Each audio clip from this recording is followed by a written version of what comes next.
1978లోనే శంకర్ గురు అనే పేరు మీద నటకంఠీరవ Kannada super star doctor Raj Kumar గారు హీరోగా ఈ సినిమా కన్నడంలో రిలీజ్ అవ్వడం జరిగిందండి. దీనికి డైరెక్షన్ సోమశేఖర్ గారు చేశారండి.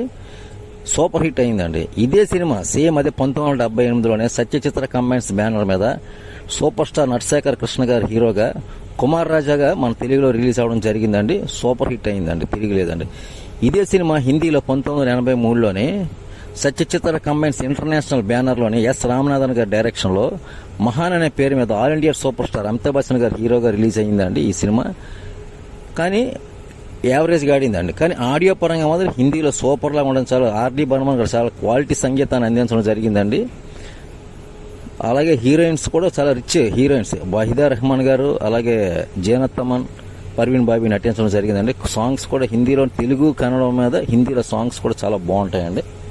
1978లోనే శంకర్ గురు అనే పేరు మీద నటకంఠీరవ Kannada super star doctor Raj Kumar గారు హీరోగా ఈ సినిమా కన్నడంలో రిలీజ్ అవ్వడం జరిగిందండి. దీనికి డైరెక్షన్ సోమశేఖర్ గారు చేశారండి.